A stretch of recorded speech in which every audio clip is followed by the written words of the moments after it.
I'm here to introduce you to a new book, The Higher Understanding, The Way to Peace, Health, and Happiness.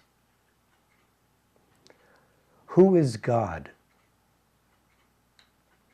What is the new covenant from God? Why are there new commandments? Where is the cure for cancer? And when will goodness rule? The answers are in this book. You know,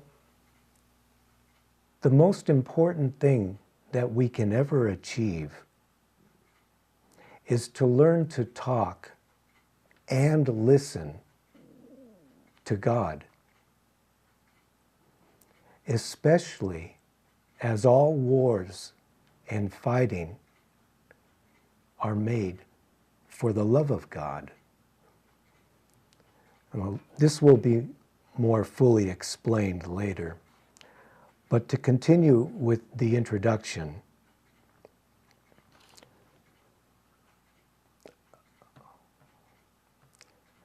I want to show you the front cover of the book has 7 blue stars that you can maybe see. This is a group of stars in the Pleiades constellation.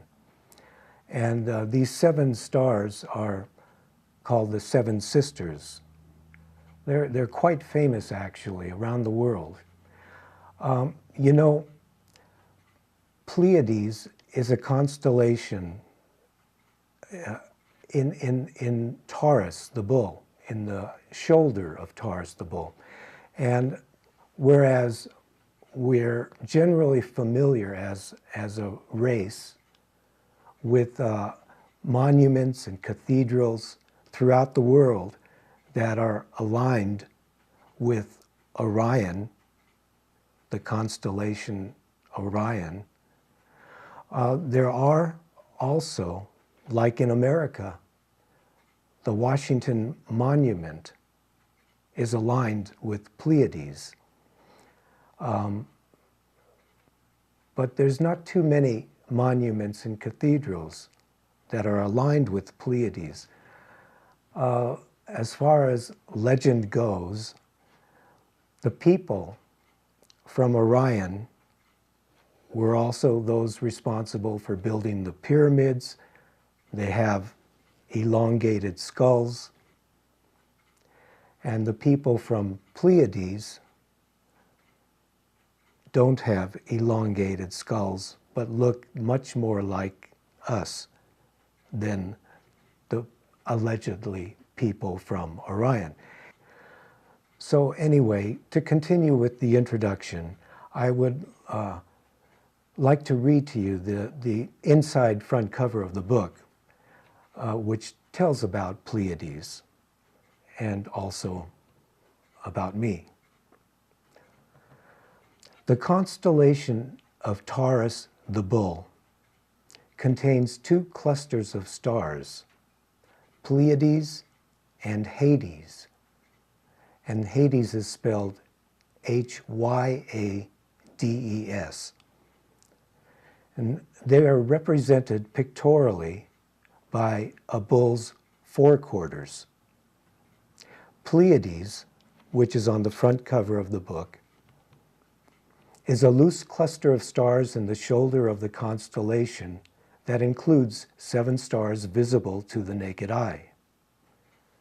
Hyades is a V-shaped cluster of stars in the head of the constellation, held by the ancients to indicate rainy weather when the stars rise with the sun.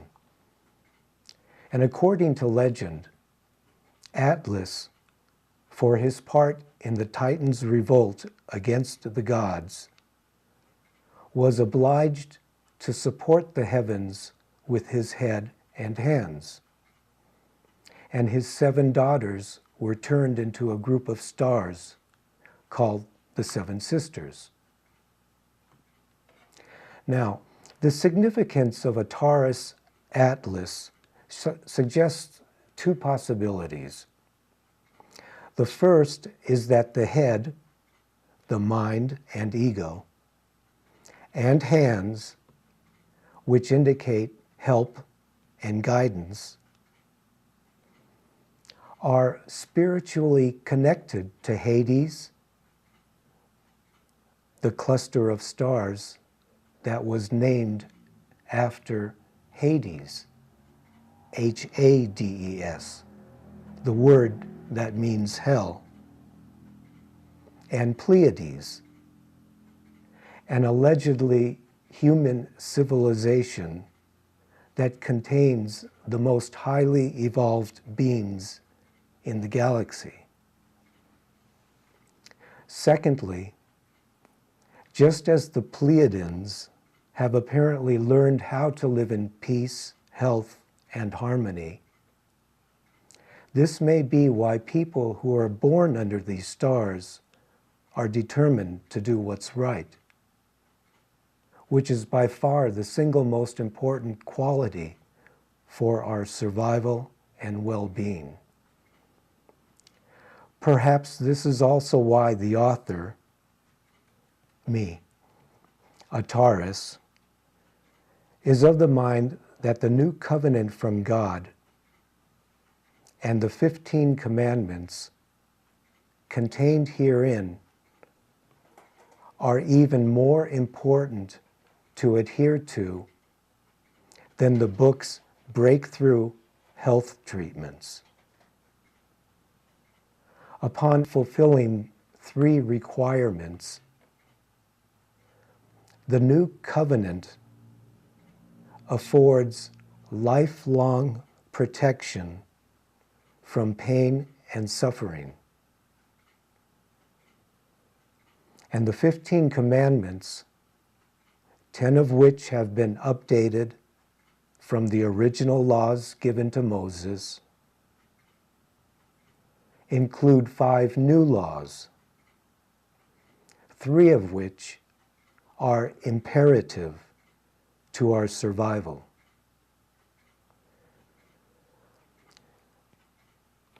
They are essential to comply with in order for the inhabitants on this planet to live together in peace, health, and harmony. All right, so with that, we'll go to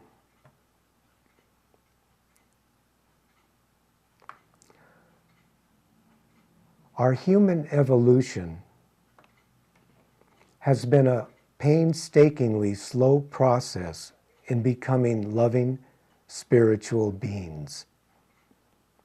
From the earliest Eastern teachings that venerate thousands of gods, to modern-day Western religions that focus on one God, we've learned a lot, perhaps enough to enable grasping a higher understanding.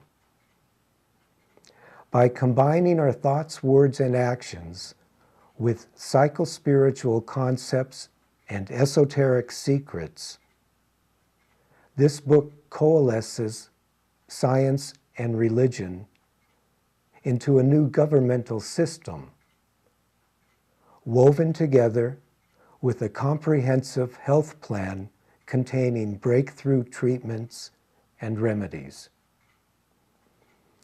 In chronological order, the 4 universal problems that have forever been ignored, neglected, and denied with countless misinterpretations are not being aware of our fear of God, not being aware of our unworthiness, the prioritization of materialism above goodness, and the unresolved battle of the sexes. And by learning both the positive and negative effects that are produced by our thoughts, words, and actions, along with irrefutably logical understandings of God and goodness, the four universal problems can actually be resolved and overcome. As we overcome the symptomatic problems of greed, hatred, and jealousy, our negative thoughts, words, and actions begin to disappear. However, when we ignore any of our problems by using positive thinking alone, they don't go away. And combined with the countless misinterpretations that have already been made, we've acquired as many incorrect theories, such as that absolute power corrupts absolutely, that the world is run on money, and that men will never understand women. Hence, the answers to our problems and misinterpretations are contained herein. Now, continuing with the introduction, since so many people have called this philosophy a new religion, I've put the name humanism to it. Humanism is an old word. There are humanists, there are people who are known as being humane. However, humanists have never had a formal doctrine like Jews. Before they had the Torah, they were still Jews. Christians, before they had the Bible, they were Christians. Well, humanism now has a formal doctrine, and that's the higher understanding. And I've given it a new star. It's a 9-point star. It's a new star, but it's also a very old star. Resembling the Star of David, the humanist star has 3 triangles,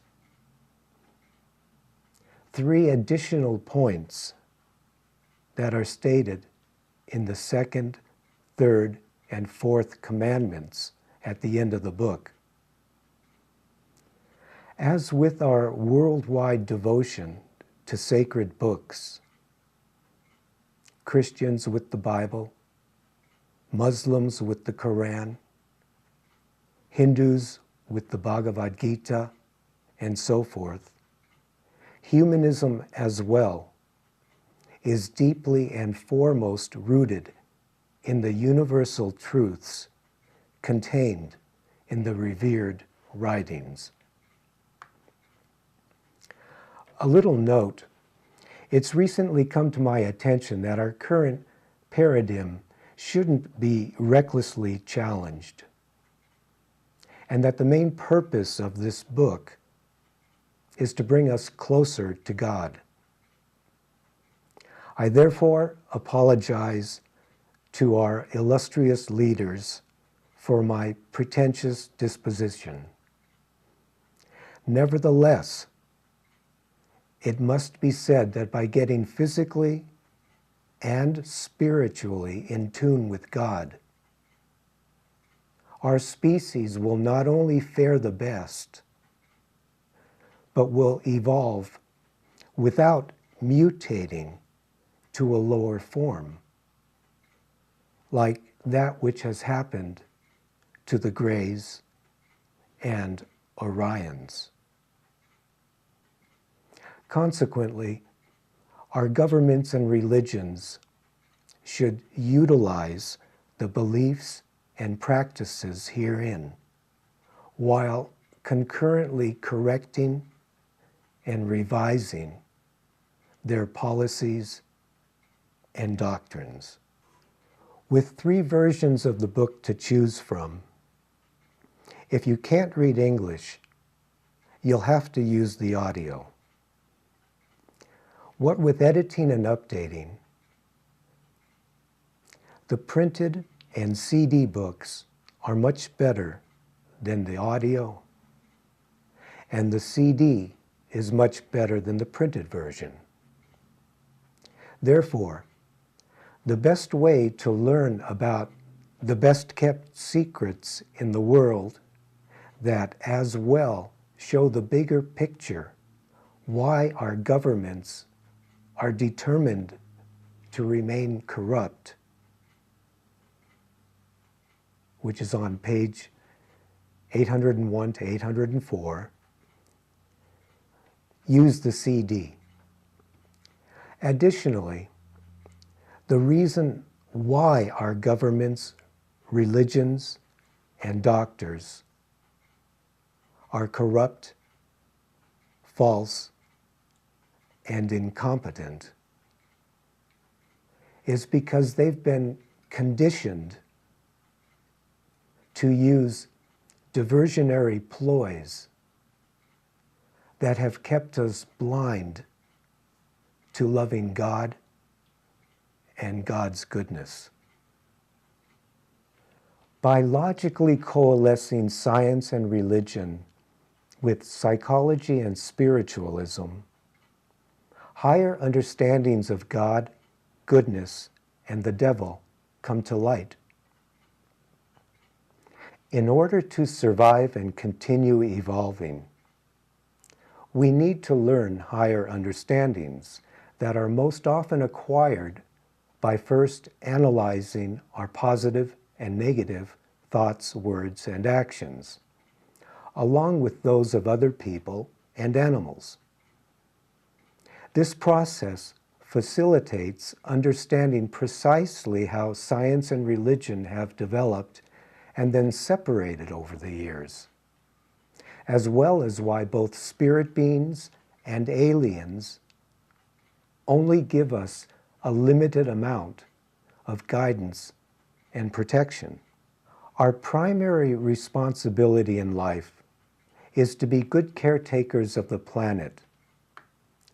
Yet we've had a difficult time fulfilling this obligation. Using people and animals as scapegoats and nourishment, while abusing the environment with a lack of integrity and foresight, has been all too convenient.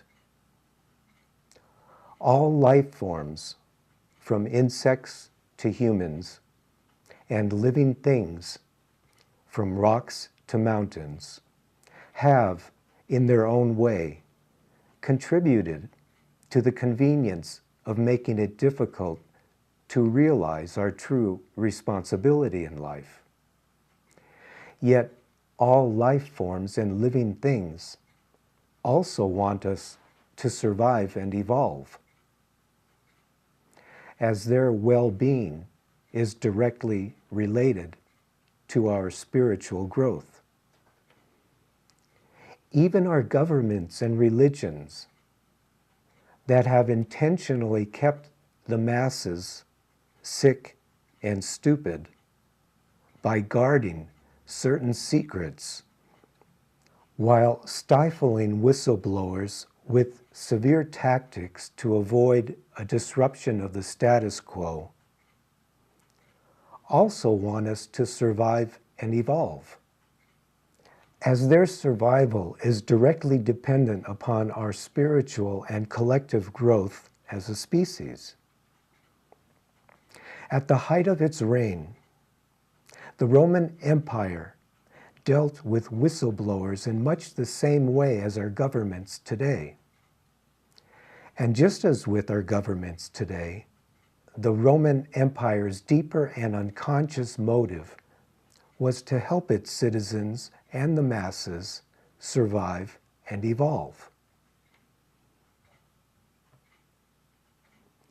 In a similar vein, even though certain aliens make it difficult for us, they also want us to survive and evolve.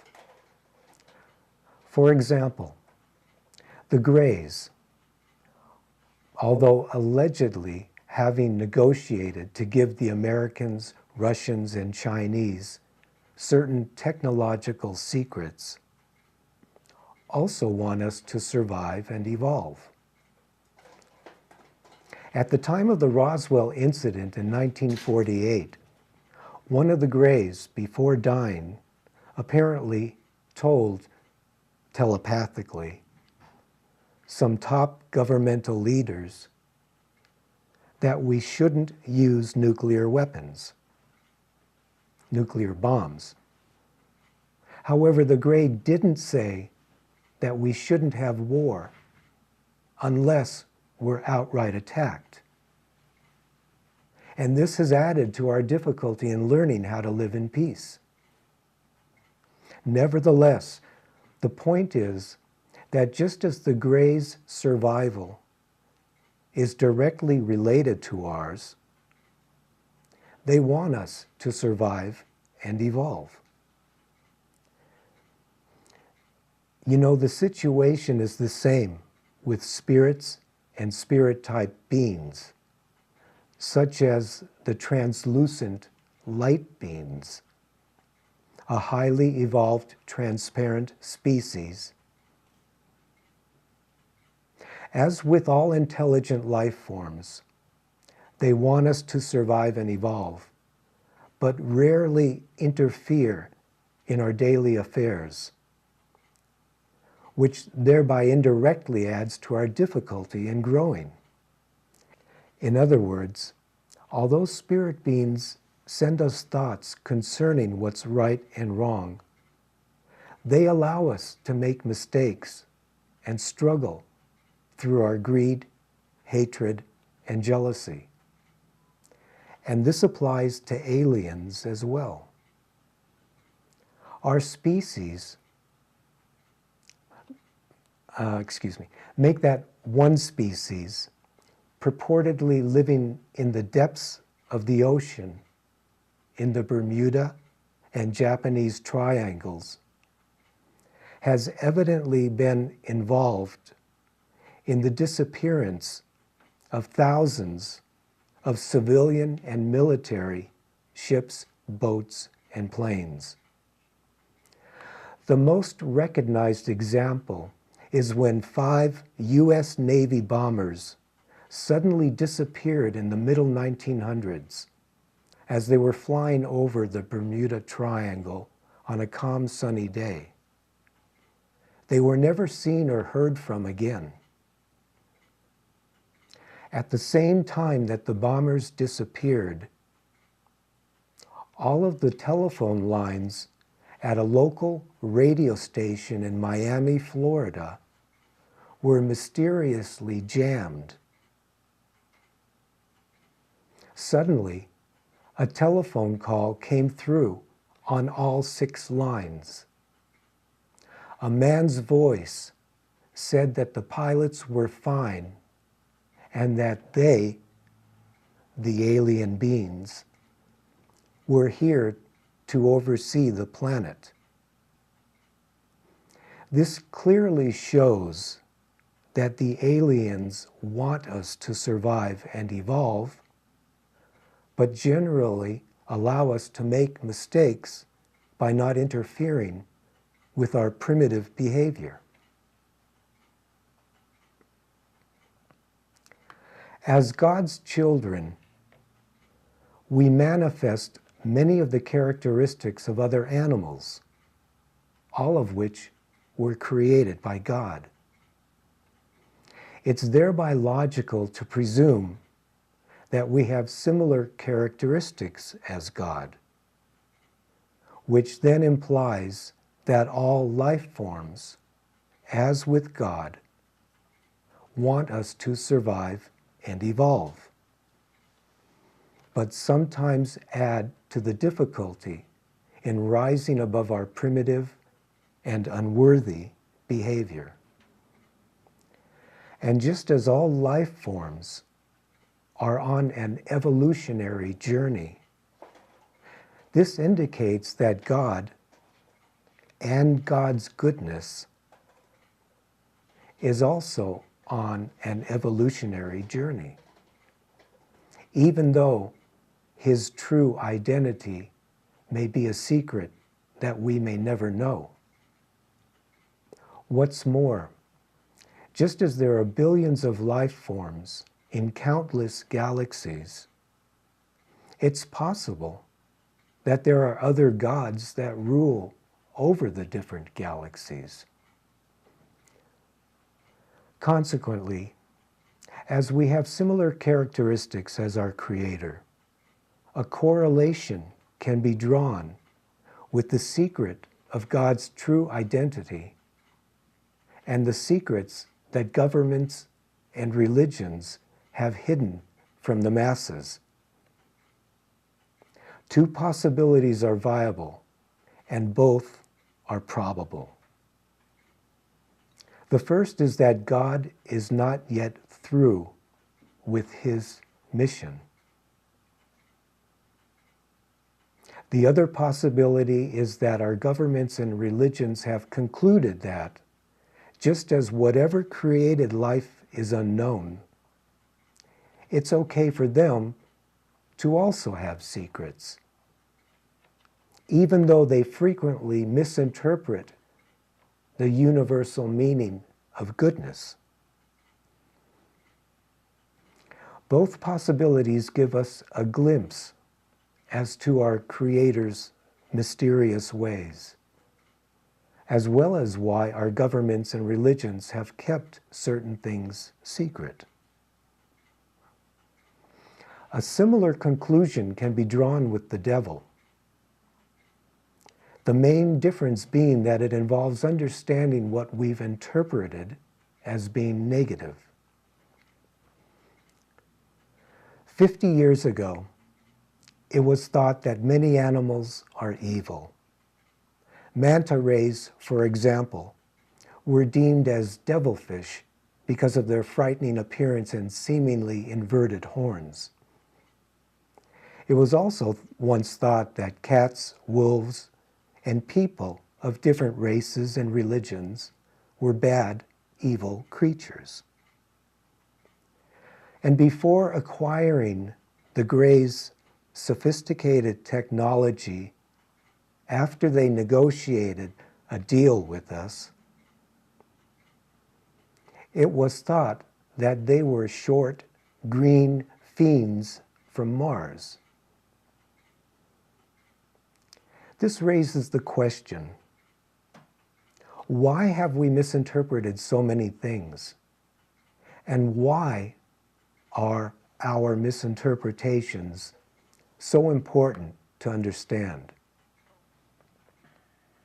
First of all, just as goodness and materialism are two of our greatest gifts, goodness should nevertheless be prioritized above all forms of materialism. We need to realize the distinct possibility that the devil is like the god of materialism, and that eons ago he made a bet with God that we could be seduced into placing materialism above goodness.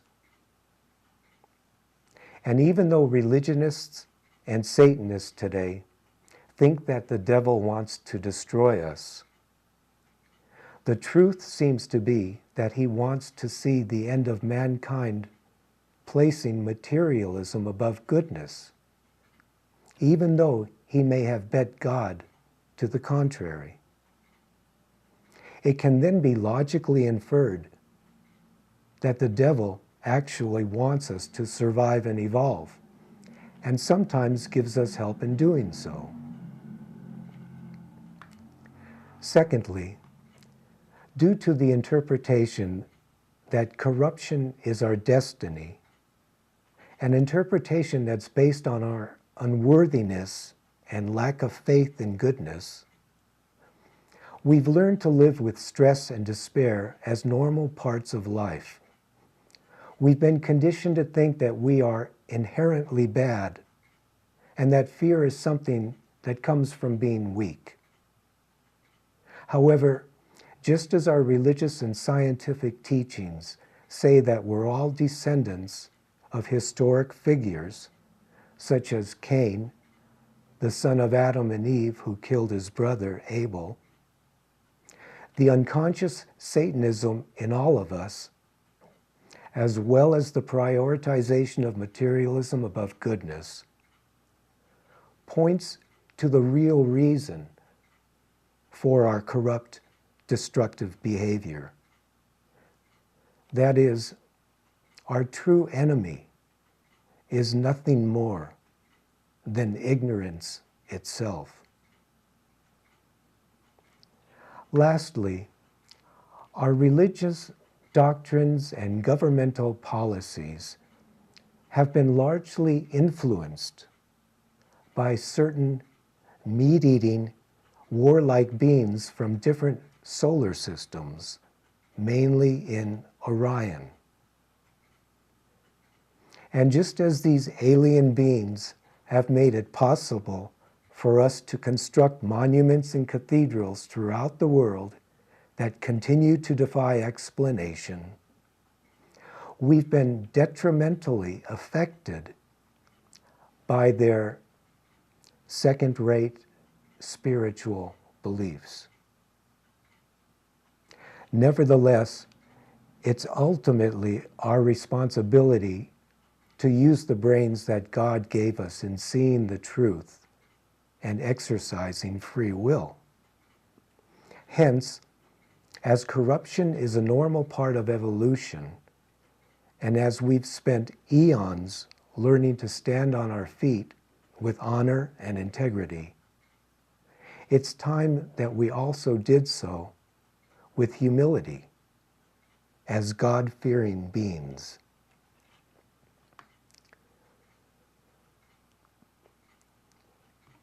It should be well understood why our governments, religions, and doctors use diversionary ploys that keep us blind to the love of God and God's goodness. There are primary and secondary ploys, and both are made to divert our attention from the real problems. Various races and religions have been targeted as being bad and evil, such as with the blacks and Muslims, while countless secondary ploys that are used as scapegoats and involve our morality are implemented on a daily basis. Even our wars have been used as diversionary ploys to prevent us from loving God and God's goodness. You see, this also applies to people who say they're atheists or people in China who typically don't believe in God and traditionally have considered religions to be poison. Because regardless of whether a person says they believe in God or not, everybody knows, every animal on this planet knows that God exists.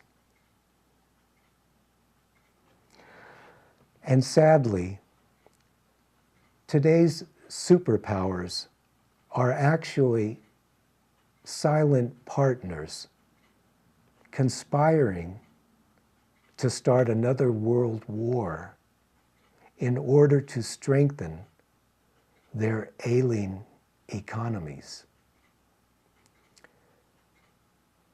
Concerning our religions, their primary diversionary ploys are that we're born imperfectly in sin and have evil hearts. And just as the purpose of their ploys is to convince us that our only real chance for survival and redemption is by adhering to their particular dogmas, it's not merely coincidental that their methodology is very similar to our government's methodology. or methods. Consequently, their countless secondary ploys are geared at scaring us to believe, both with our hearts and minds, that the underlying cause for man's greed, hatred, and jealousy is due to not having surrendered to their false teachings. And that the actual cause of war, as well as man's inhumanity to man and animals alike, is as well due to not complying with their fictitious teachings. Lastly, the primary diversionary ploys from our doctors pertain to our physical health and why we need to eat certain animals, be they of the land, sea, or air, in order to obtain the necessary nutrients for survival. Consequently, their countless secondary ploys involve things that we should and shouldn't do, such as with exercising regularly while not eating certain foods. And when we don't devoutly adhere to their secondary ploys, they say that it's the underlying cause of all illness and disease. Hence, as long as our governments, religions, and doctors are corrupt, false, and incompetent, God's goodness won't be manifested, people won't be free, disease will continue to reign, and our planet's civilization will again be destroyed. When this book was given to President Peres of Israel, his secretary genuinely thanked me for it, and they encouraged me to continue with what they called my blessed spiritual work. She said we, not I, in the letter, which kind of indicates that it was also coming from President Peres, even though I didn't receive a thank you note from the president. One thing that's interesting that happened is that after the book was given to President Peres, in the health part in the book, the health section, I talk about lemon juice for overcoming, eliminating all these different kinds of illnesses, from colds and flus in one day to cancers in a few months. And the basic treatment for cancers is with the oral ingestion. Well, this book was given to Peres a couple years ago, but for the last couple of years, on Israeli television, Peres comes on television and he tells the people that he drinks personally approximately 2 ounces of fresh, pure, undiluted lemon juice every morning. You know, I was thinking of sending him a letter to suggest a couple more ounces a day would be beneficial. However, the book was also what a friend of mine,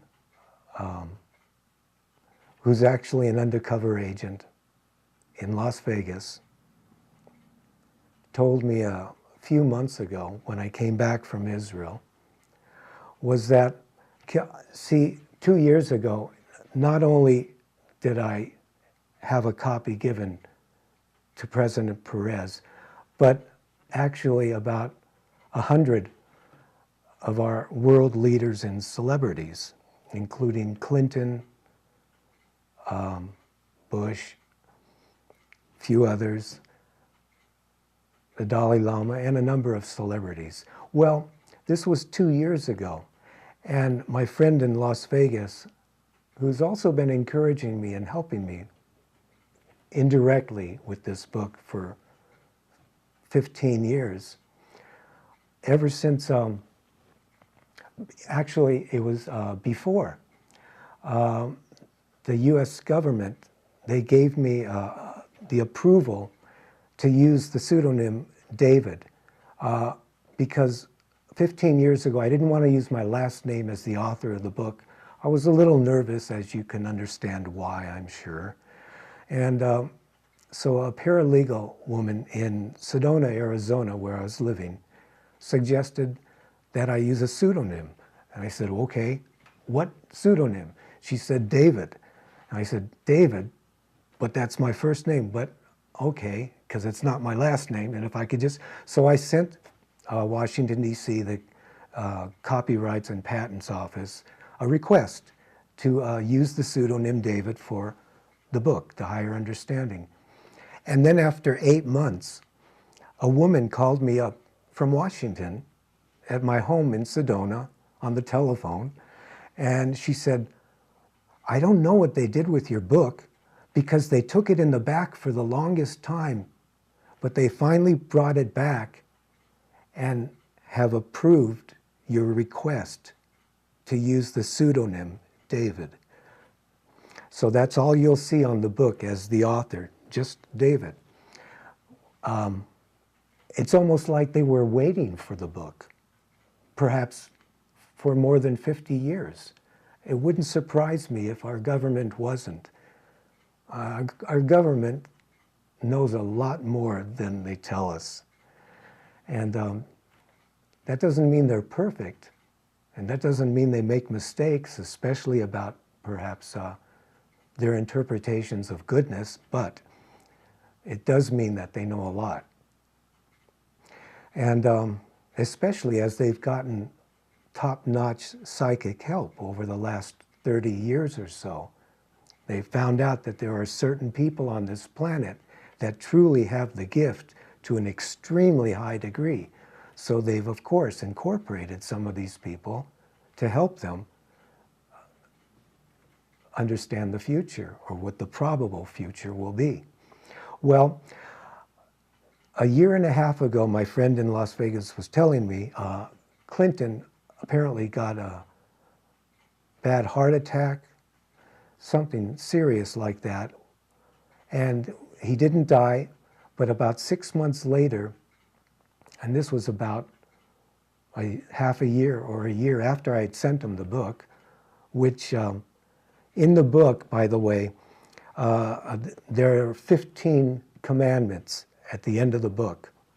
And the first command, they're basically from Moses's 10 commandments. However, they're in different order.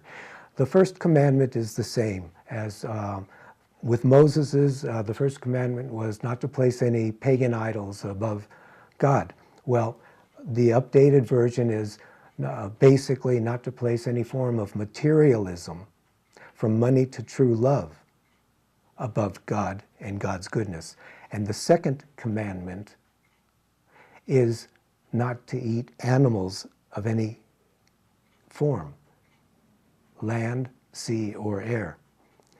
Well, so I highly stress, and by the way, being a vegetarian isn't necessary to overcome, literally, all colds and flus.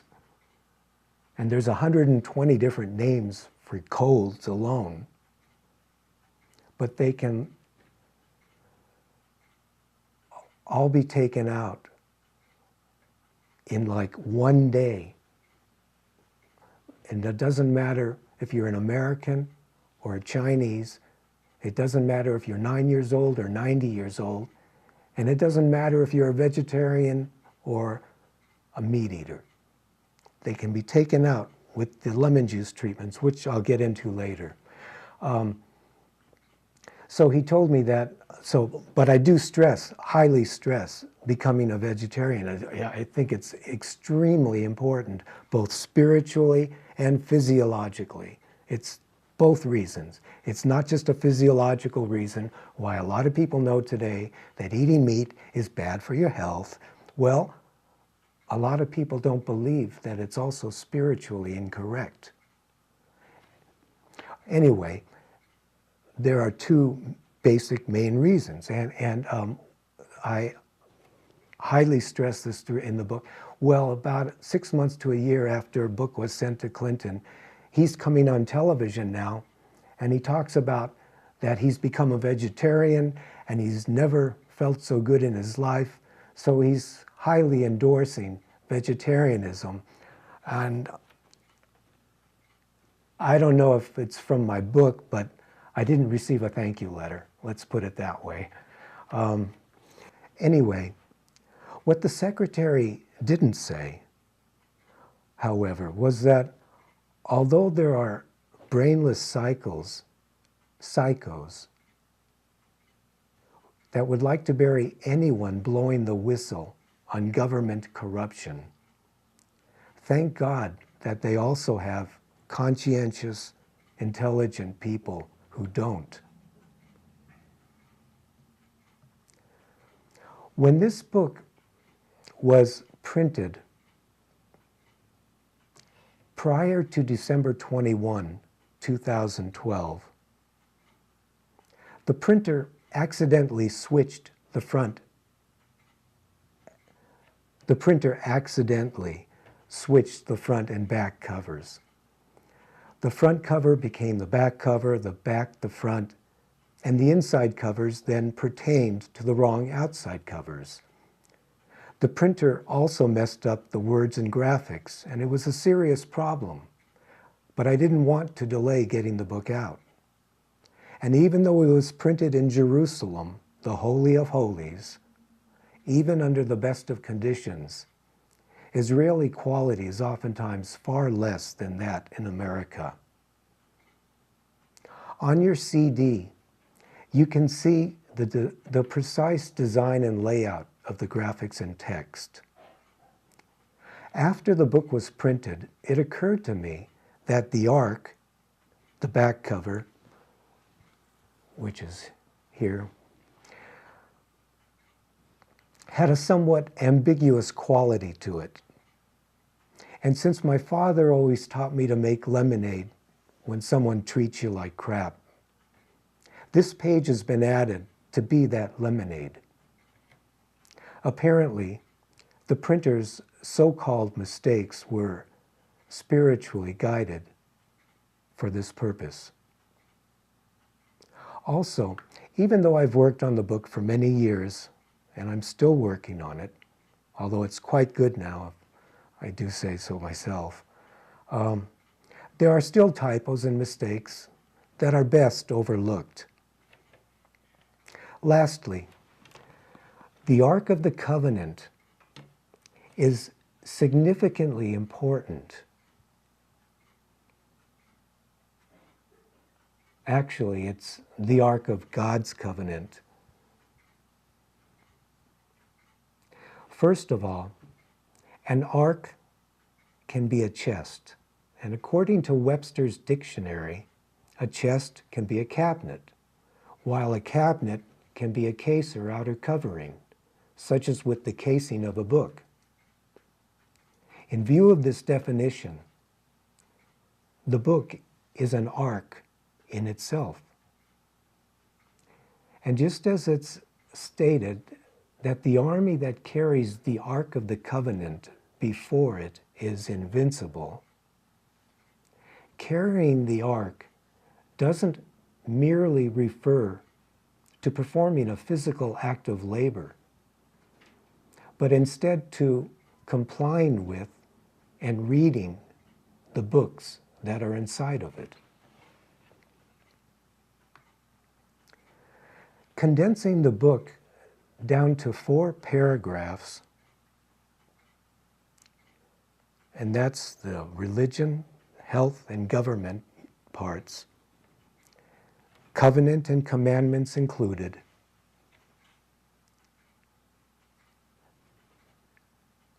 I'm going to read page 18, which is the book condensed down to 4 paragraphs.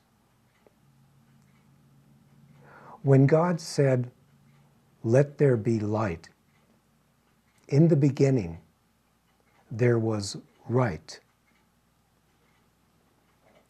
We have an insatiable desire to eat animals and control people, even when it entails killing them and starting wars. Fictitious teachings, such as with Adam and Eve, and the alleged lack of scientific evidence which proves God's existence, have been fabricated to explain this desire. However, our carnivorous appetites and controlling practices are the result of wanting to act like animals. And the reason why we want to act like animals is because we don't trust in God's goodness, which then makes us feel that life is futile. The feeling of futility then stimulates an overwhelming sense of fear that induces the insatiable desire to eat and act like animals. Our desire to eat animals and control people is also responsible for the symptomatic harm that we inflict upon them. And this, in turn, is caused by mental and physical illness, of which we're all affected by to a degree. The sicker that one is, either mentally and or physically, the more difficult it is to see his or her lack of trust in God's goodness. This then results in trying to also take others down. And in all cases whereby we have varying degrees of mental and physical illness, our resultant actions are, in effect, stupid. Thus, as all animals are stupid as when compared to humans, the degree of our stupidity is directly related to our desire to act like animals. Worldwide, few people are aware, whether educated or not, that their desire to eat, be it as carnivores or vegetarians, as well as their desire to love someone and be loved in return, whether as heterosexuals or homosexuals, in addition to their desire for sexual gratification, whether it's obtained mentally or physically, are three of the most beautiful gifts that God has given us that, unlike air, water, and sunshine, are not essential to our daily existence. And the reason why God has given us these three most precious gifts of eating, loving, and having sex is to enable us to go through life with more enjoyment, happiness, and pleasure. Lastly, our deepest underlying desire is to irresponsibly maintain a childish determination to refrain from manifesting our true responsibilities in life, both to ourselves, like when we get sick and obese as meat eaters, while remaining blind to natural cures for disease, and to the planet, like when we pollute the land, water, and air, while shirking our duty to be good caretakers of the planet along with all of its inhabitants. Hence, in order to live in peace, health, and harmony, we need to learn to catch the mind as it tries escaping to our carnivorous, controlling, and irresponsible desires that are in fact based on not trusting in God's goodness. Now, taking this one step further and condensing these 4 paragraphs down to one sentence, that sentence is, the most important thing that we can ever achieve is to learn to talk and listen to God. As all of our wars and fighting are made for the love of God. Now I'm going to explain that a little more fully right now. Once we're aware of who God is, we see that we need to learn to talk to God, either verbally or silently. As with prayer, talking to God shows our love and respect, and in return, often within a few days, God answers our problems by giving us thoughts that may come in dreams or indirectly from the words in a book or on the radio or from other people and so forth. Indeed, our only hope for survival as a species is by learning to talk to God and correctly discerning His words, as all our lies and corruption stem from not doing so. Although we rarely hear our thoughts before they enter the mind, they don't merely originate from one-celled amoeba crawling out of the sea. God and the white spirits tell us to do only that which is good and right, both for ourselves and others. Consequently, the key to solving all of our personal and global problems can be stated in one sentence, and that is, the most important thing that we can ever achieve is to learn to talk and listen to God, especially since all of our wars and fighting are manifested for the love of God.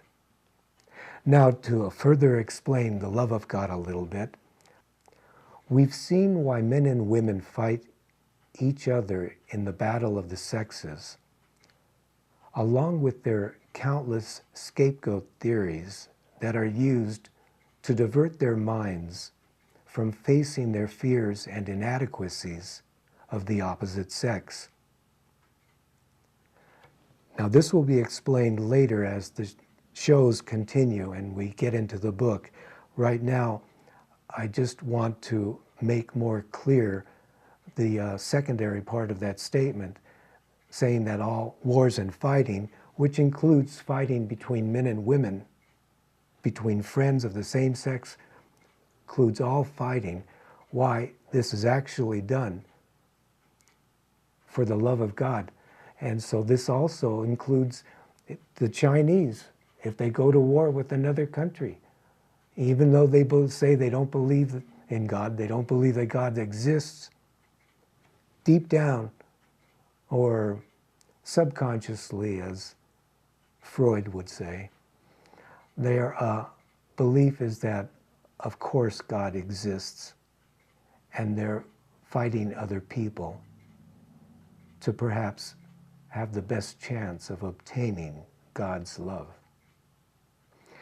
Well, both male and female homosexuals have certain characteristics in common, such as a high degree of fear and animosity towards the opposite sex.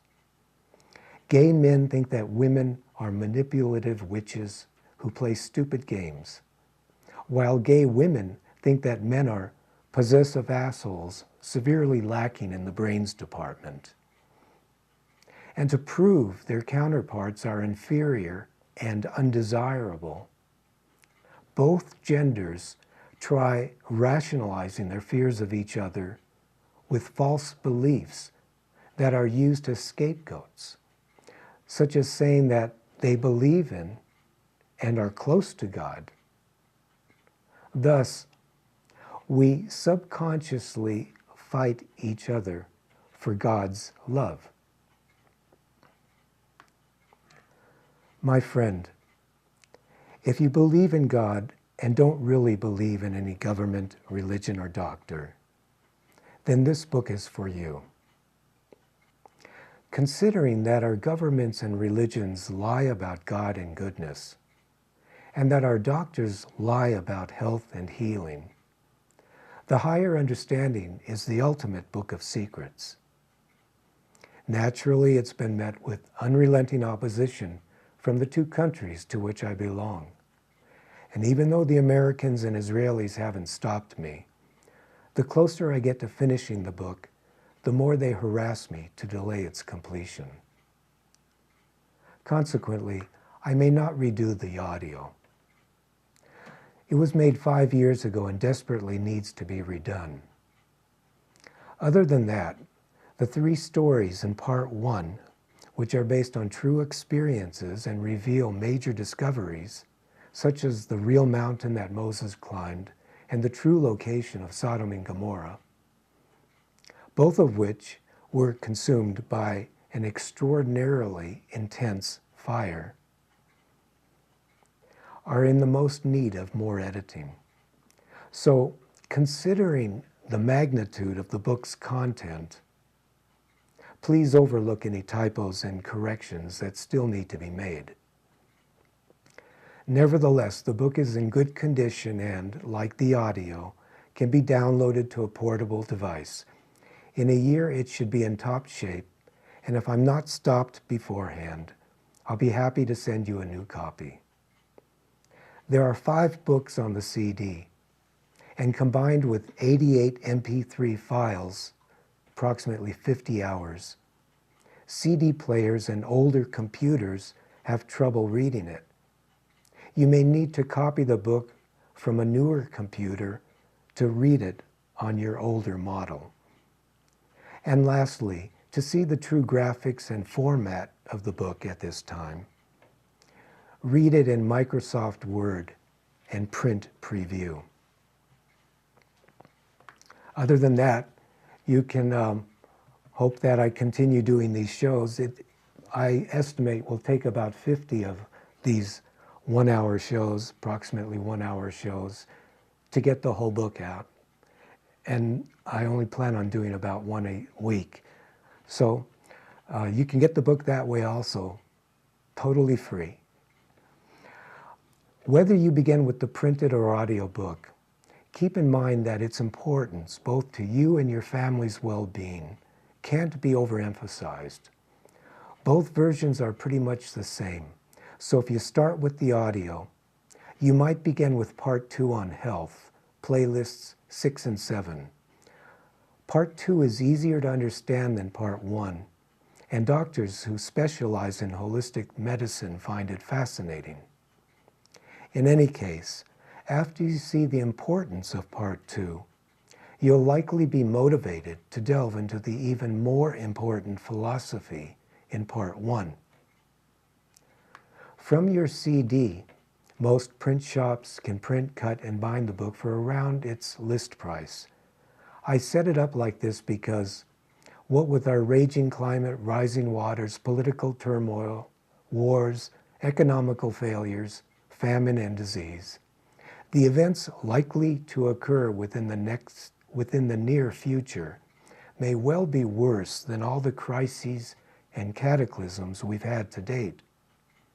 Consequently, since our traditional way of reading is set for a big comeback, and if you don't already have a printed copy, it would be a good idea for you to spend a few dollars to make one. Because of our government's incessant harassment, a problem that started 20 years ago when I first began speaking publicly about certain medicinal secrets that I was subsequently warned not to talk about, I may not complete the book to my satisfaction. You wouldn't believe the number and severity of problems the Israelis and Americans have given me over the last 25 years. But since I promised years ago, about 15 years ago, not to talk about their guarded medicinal secrets until hell freezes over, perhaps now they'll finally ease up. I sincerely hope they do, because this book can help you and your loved ones make it through these most difficult times. It's been almost 20 years since I stopped talking about the incredibly inexpensive natural elements that eradicate virtually all illnesses. However, since we live in a male-dominated world whereby our gender is still half in the trees, give this book to your loved ones as soon as possible. If you have any problems understanding it, get a second opinion from someone you really trust, preferably of the female persuasion. The higher understanding reveals controversial matters concerning our religions, governments, and doctors, the three pillars of which society is based. Unfortunately, there are those who aren't too happy with this book. For many years now, Christians, Catholics, Buddhists, Hindus, Muslims, and Jews have been conditioned with lies and misinterpretations.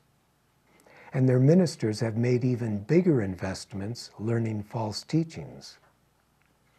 As a result, most people don't want their moral and ethical beliefs challenged, as it could end up showing how wrongly and foolishly they've spent their lives. Concerning our governments, which were initially established on certain industries, our founding forefathers not only wanted to strengthen and fortify the new nations, but increase their wealth as well. And this is what our constitutions, legislatures, and state and federal organizations are based upon. Consequently, whenever a new idea or product comes along that could pose a risk to the economy, it's considered a threat to the national security and dealt with harshly and unfairly, usually in a covert manner. Concerning our health, there are two schools of thought. One school holds to allopathic medicine, while the other school is of the mind that illnesses are best treated naturally.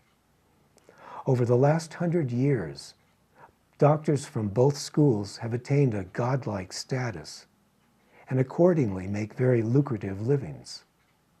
Not surprisingly, few doctors are genuinely interested in learning how to cure illnesses naturally, such as with the use of lemon juice. Using lemon juice, which is inexpensive and easy to self-administer, would mean an unimaginable loss of revenue and taxable income, both to doctors, hospitals, and the pharmaceutical industry. Worldwide, people are fed up with their religion's lies, infuriated with their government's corruption, and sickened by their doctors' incompetence. However, whether intentionally made or not, if all the lies, corruption, and incompetence aren't resolved soon, the same thing is going to happen as when King Solomon died. Soon after Solomon's death, the Jews fought among themselves and divided into two groups, Israel to the north and Judah to the south. The Babylonians then invaded and destroyed the nation of Israel. Today, that destroyer is known as global warming. The higher understanding divulges vital secrets concerning our religious beliefs, governmental systems, and medical practices, all of which have been implemented with a conspiratorial agenda. It's not for those who want to blindly follow false teachings of God that have been fabricated to control the masses, perform patriotic duties that are based on prioritizing materialism above goodness, and use ineffective medicine that caters to symptoms only. This book is, however, for those who truly want to become better human beings, control their health, and live under an irrefutably just system. Divided into 3 parts, the book focuses primarily on religion and secondarily on natural health. Part 1 is a philosophy that coalesces science and religion into a unified whole. Part 2 is a holistic health plan geared at curing illnesses and disease by using traditional as well as new treatments with lemon juice. And Part 3 paves the way for a new governmental system, complete with policies, regulations, and a long overdue resolution that can enable the inhabitants on this planet to live together in peace, health, and harmony. As the underlying cause of all wars and conflicts, including that with the opposite sex, is for the love of God, the most effective way to overcome our allegedly self-destructive nature is by learning to talk to God, which we've already talked about briefly. In the appendage, there are 2 songs that my father wrote.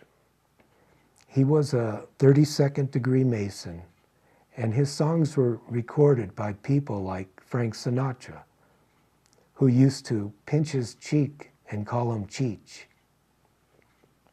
Anywho, as my mother liked to say, that is, before she was accidentally killed by a surgeon in Arizona. God bless, and may you read this book in good health. By the way, it may interest you to know that for over 100 years, the medical society has unconscionably refuted more than a few natural cures for cancer and other degenerative diseases.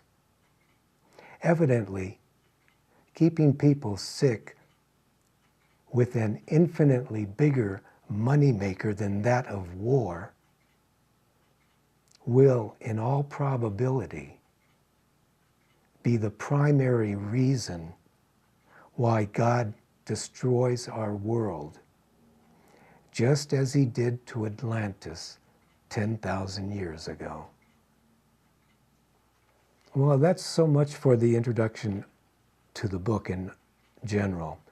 Now, as far as the spiritual philosophy, regardless of one's race, religion, or gender, perhaps half of the people in the world don't believe in goodness. Although deep down everyone would really like to believe, many people live materialistic, atheistic lives that cause them to turn away from God and goodness. The reason for this is because ministers have misinterpreted what's good and lie about God. Politicians have misinterpreted what's right and lie about goodness. And doctors have misinterpreted what's wrong and lie about our health. Consequently, this book explains why our religions, governments, and doctors have lied and misinterpreted so many things, and what can be done about it. Many of the concepts and perceptions have forever been a source of mystery and confusion. Both God and goodness are logically and objectively defined, while science and religion are coalesced into a unified whole. In order of importance, we need to learn that we're all God-fearing beings, that we're all unworthy, that we all need to prioritize goodness above materialism, and that we all need to work on resolving the battle of the sexes. Among two of the most difficult concepts to grasp are why we desperately, oftentimes unconsciously, look for people and animals to use as scapegoats, and why we're seldom, if ever, able to face God to hear His words. Preceded by an irrefutably logical extrapolation, whereby the underlying reason for all of our personal and global problems is ascertained. Each of the first 3 chapters is followed by a short story from the David Connection. Based on true experiences, the stories lend support to the book's spiritual and holistic practices. From the ancient civilization of Lemuria in Before the Before, to our modern-day world in Another Mission and the New Messiah, the stories present an alarmingly realistic look at life, showing how all the lies and misinterpretations from those who should know better may soon be the cause for the downfall of the world in which we live. Along with providing a deeper understanding of God, the 10 Commandments have been updated and expanded with 5 new laws, 3 of which are imperative to our survival. Equally important is a new covenant from God that affords lifelong protection from pain and suffering to those who fulfill the necessary requirements which elicit the blessed promise. Lastly, chapters 4 and 5 explain the esoteric workings of the mind that have forever been shrouded in confusion. The reasons for our thoughts, words, and actions are clarified, showing why they not only make us unhappy and unhealthy, but desperate to use others as scapegoats. So to conclude the introduction, which I know has been lengthy, but there's a lot to talk about. And there are 3 things that I mentioned a few times already, and I'm going to elaborate on those a little right now. Those 3 things are who is God, what is the new covenant from God, and I'll recite the 2nd, 3rd, and 4th of the 15 commandments. They're the most important, and they're part of the 5 new commandments. Okay, first, who is God? Buddhists have interpreted that God is nothingness, inferred from their spiritual teachings relating to the unknown vastness of God. And ministers from the world's religions following Buddhism have also misinterpreted who God is, with specific theories that have been used to denounce rival religions as being inferior. However, an excellent definition of God was given to Moses when he asked God who God is. God answered him with the words, "I am that I am." No further explanation was given, but a deeper understanding can be abstracted from a slight change in syntax. "I am that I am" implies that God is in everyone and everything. Still, an even deeper understanding of who God is can be obtained through a logical progression of reasoning. First of all, just as it's logical that God is both male and female, it's also logical that a male-female entity created God. Secondly, just as light is something that makes things visible, thereby affording illumination of, among other things, spiritual concepts involving man, life, and God, it's logical that the entity of light created the male-female entity that created God. Thirdly, just as darkness, which includes black holes, similar to light, is a living thing. It's comprised of matter that keeps the light out and inhibits life as we know it. And as our universe is in a continual state of expansion with an ever-increasing amount of light and darkness,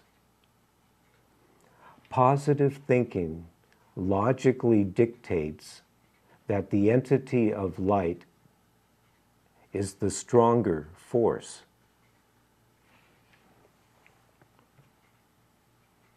Lastly, just as the entity of light is a living thing, it's logical that the entity of light was also created by something. However, when it's not known what that thing is, whether it's an animate or inanimate object, it cannot then be asked what created it, because we always refer to animate objects when inquiring as to a creator, and it would thereby go against our system of speaking and be a misnomenclature. Hence, through inductive reasoning, it's logical that the God of gods is made up of atoms and molecules and is an animate entity. And in my humble opinion, God is not only a living being, but predominantly female as well. In any case, depending upon our actions, it's logical that we pass on to an afterlife filled with joy or sorrow. Now, as for the new covenant from God, a covenant is an agreement whereby one party sincerely promises to give mutual help or shared effort to another party. Covenants from God, although extremely rare, have traditionally been made between God and a man, with the promise that God would bestow certain blessings on those who fulfill the covenant and abide by its conditions. And there are two kinds of covenants from God, direct and indirect. An indirect covenant is an implied promise of salvation following diligent obedience to certain good conditions. Buddhists believe they'll ascend to a realm of bliss. Hindus think they'll become free from being continually reincarnated. only then to spend happy eternity with Brahma. Jews, Christians, Muslims, and Catholics have also been taught that they'll joyfully reside in heaven with God. Indirect covenants are logical, whereby God has created different races and religions, with those who are good going to a beautiful afterlife, while those who aren't good don't. And then there are those who don't believe in God and are usually quick to say that there's no proof of his existence, and that only the poor and weak need to believe in goodness. Indeed, the traps to God are many. Conversely, a direct covenant from God is a verbal, conditional promise to someone who then conveys it to others. Although direct covenants have probably been given to a number of people over the years, over the last 5,000 years, few have understood and faithfully adhered to the blessed agreement. Stated differently, many have been called, but due to a lack of faith, combined with our inherited and ingrained fears, ignorance, and unworthiness, few have been chosen. Around 3,800 years ago, a direct covenant was given to a man known as Abraham. God, actually, it was probably one of the white reigning spirits in heaven,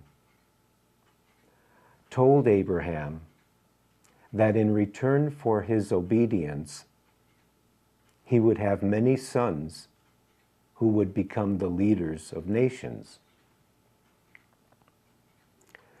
The covenant was sealed by circumcising Abraham's sons, and it was later fulfilled with the circumcision of future generations, thereby assuring the Jews of successful reproduction. Moses and Jesus were also given covenants from God, promising protection and salvation from the sins of our troubled world. However, God's covenants have been reinterpreted time and again, and the different interpretations have discouraged many people from believing that God actually made us promises for our welfare that would greatly behoove us to obey. Consequently, in order to help us be healthy and happy during the new millennium, God has given us a new covenant. The new covenant is for anyone who makes good improvements with their mind and body, becomes acutely aware of their thoughts, words, and actions, and makes worthy contributions to life. The three conditions need to be adequately fulfilled in order to receive the new covenant that gives lifelong protection from pain and suffering. First of all, a genuine effort has to be made to improve your mind and body, along with obtaining a certain degree of success in doing so. Secondly, you need to become highly aware of your thoughts, words, and actions. Increasing your awareness gets easier over time, as it makes the areas that need to be improved easier to understand. Thirdly, based on your current material and spiritual levels, you need to make worthy contributions to life. Considering the magnitude of this covenant, you should make the best contributions that you can, helping people, animals, and the environment as much as possible. The three conditions may only take a relatively short time to a number of years to fulfill.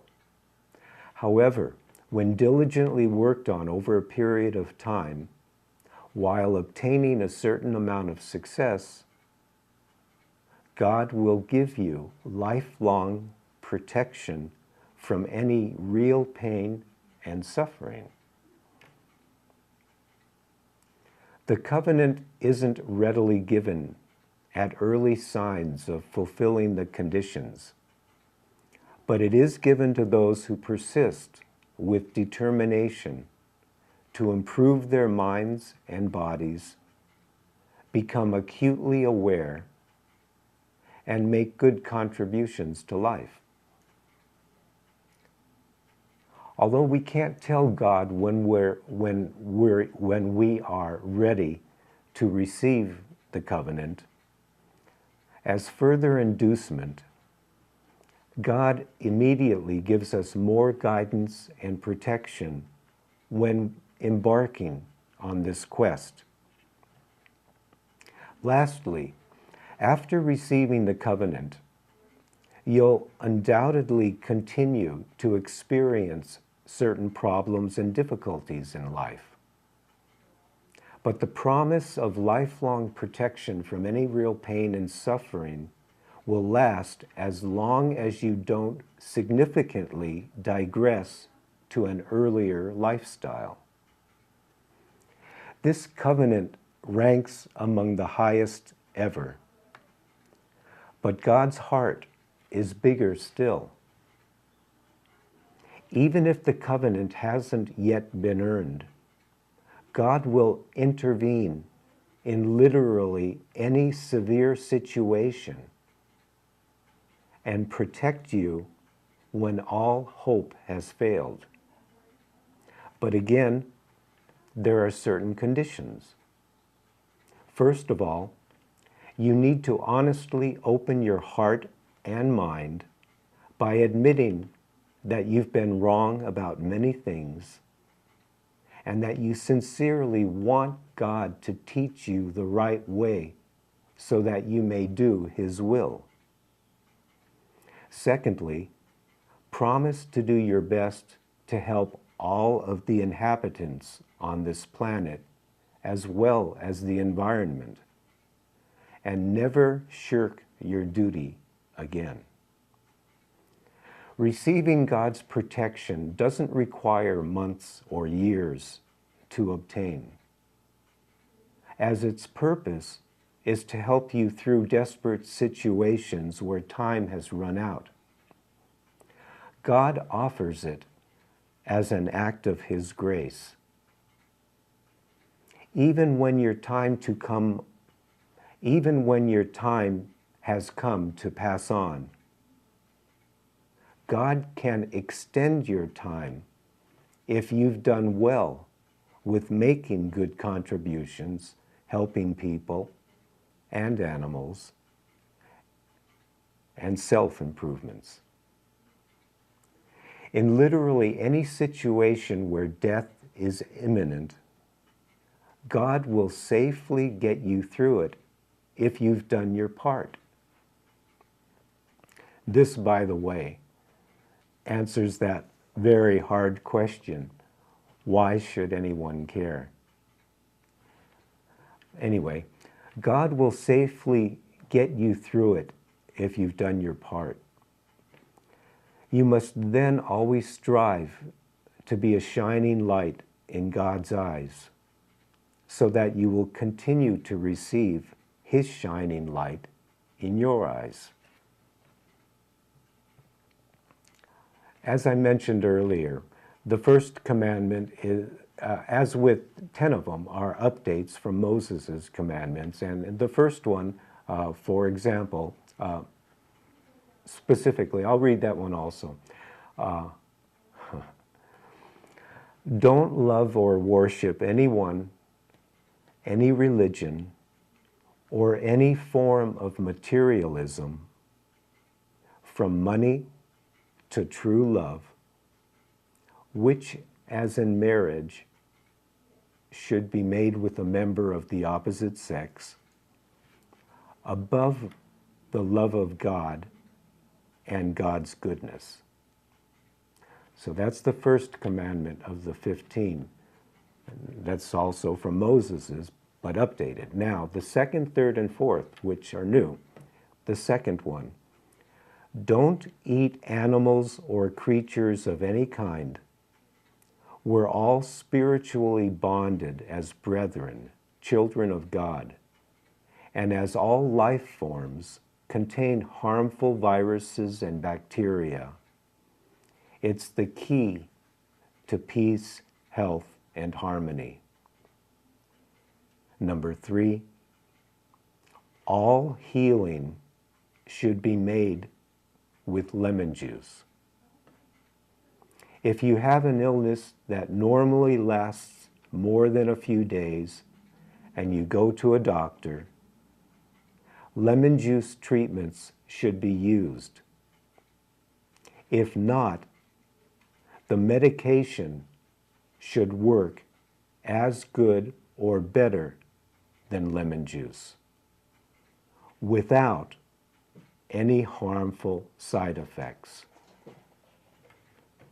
And number 4, everything that's produced and used, whether in the form of transportation, living needs and comforts, electricity, fuel, heat, food, medicine, and so forth, should be obtained from the sun, wind, water, and earth, and should not emit any pollution whatsoever in its production or usage. Now we're going to go to a little intro on part 2 on health. Everyone is individually responsible for learning to use the natural health practices that cure illnesses and disease.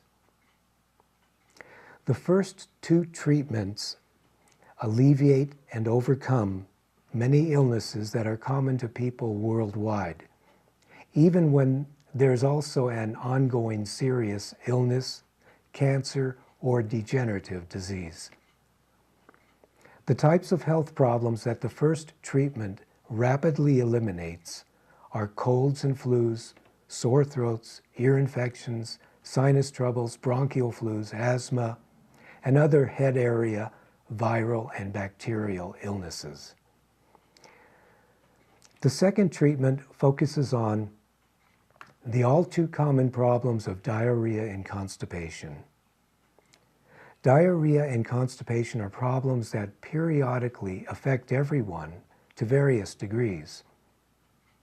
Diarrhea often burdens patients with cancer and degenerative diseases for a few months to a few years before they die. Oftentimes, these people don't like leaving home during this time for fear of a sudden attack, and several diarrhea attacks may occur daily. This book explains how to rapidly overcome and eliminate both the common and serious illnesses by using natural remedies and treatments that are not only among the oldest, newest, and most powerful on earth, but ones that you may someday live by. Some of the treatments are brand new, while the others have been used with miraculous results for centuries by those who decided to take control of their lives and obtain or regain their birthright gift of health.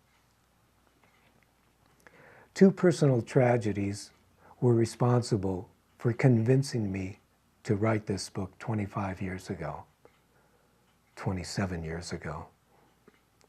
And losing my wife to a car accident was an even stronger incentive than losing my brother to cancer.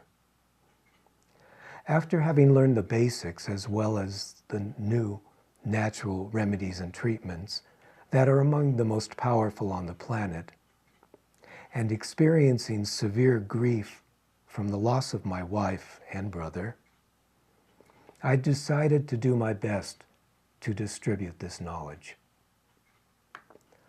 Although the new treatments and remedies, specifically with lemon juice, could have saved others a lot of money that has unnecessarily been spent on synthetic medicine, most people have been convinced that they're incapable of fighting illnesses on their own terms. However, with the recent unprecedented rise in deadly diseases and epidemics, perhaps now people will be interested in learning how to effectively use the remedies and treatments herein. Following 20 years of observing the new treatment's miraculous effects on people, a second section in this book was added to give specific dosages and procedures with lemon juice that are necessary to overcome and eradicate illnesses, from colds to cancers. And the colds in like 1 day, and the cancers in 3 to 12 months, depending on the cancer, the length of time you've had it, its severity, maybe even 1.5 years. But virtually all colds and flus in 1 day. Okay, you know they said that the person who discovers a cure for the common cold will be an overnight millionaire? Well, the truth is that the person who discovers a 1-day cure for the common cold will be lucky to be alive after 1 day. Anyway,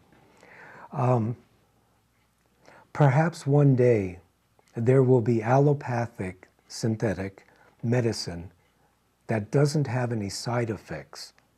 But until such time, it would behoove you to look into the following information that can not only save you and your loved ones a lot of money, but a lot of pain and suffering as well.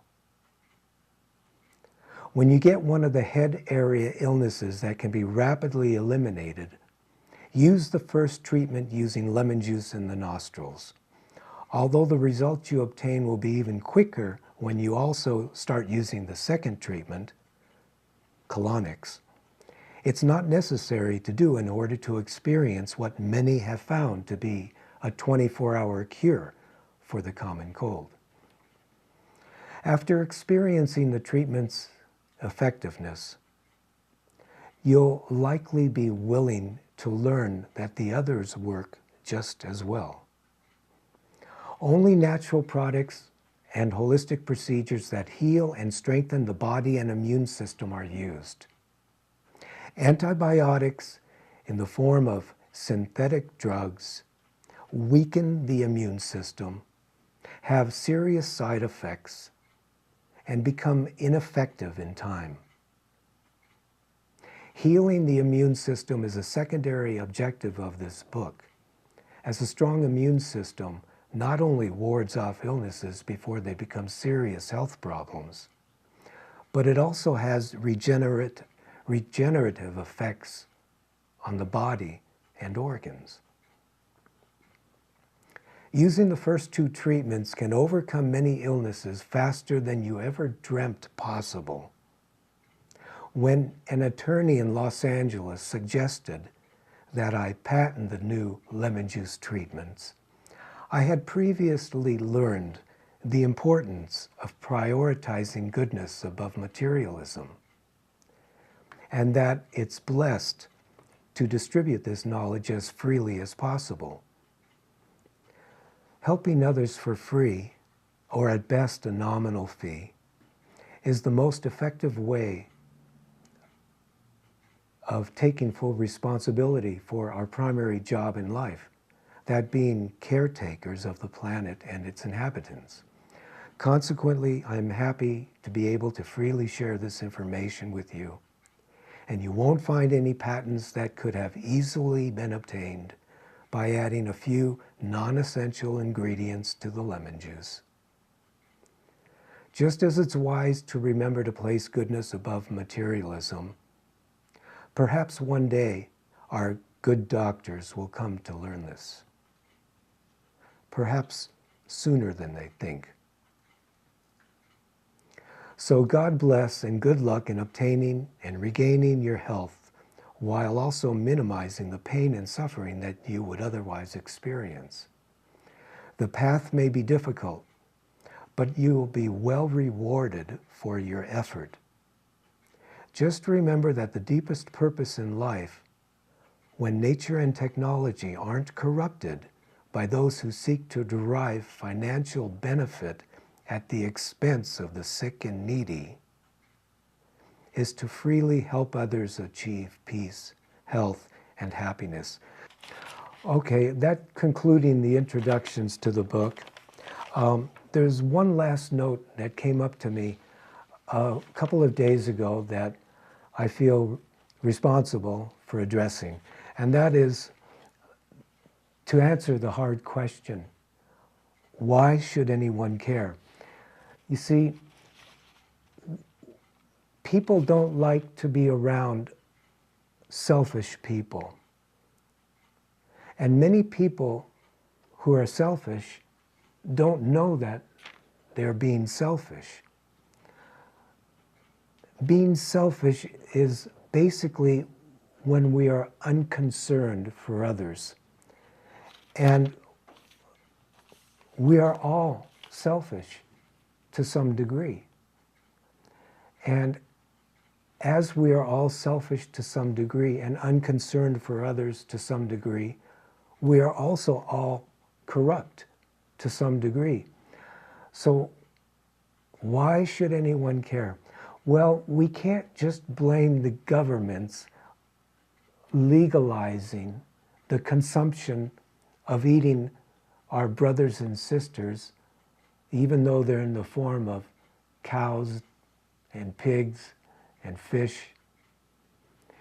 We can't blame the governments for this corruption. We have the responsibility of this corruption ourselves. And this is why anyone should care about this most difficult question. Why should anyone care about God and health and life, and peace, happiness? Well, every person decides from the time they're 10 years old, perhaps it's from their parents telling them, but it doesn't matter if they're in the South Pacific or in Alaska or Russia, China, America, everyone decides whether they are going to eat animals or not. And this decision is based on corruption. So deeper than the government's corruption, causing all of our problems, is our own corruption. Well, I will get into this much more thoroughly in the coming weeks on future shows, and it's much more thoroughly explained in the book, but I just wanted to give a quick address to this situation that some people who I revere as very highly intelligent beings suggested this just a couple of days ago, but actually before I even made an appointment to record this show. Anyway, so without any further ado, you can email me to the Ark of God's Covenant at gmail.com. That's the Ark of God's Covenant at gmail.com. All right. God bless and take care.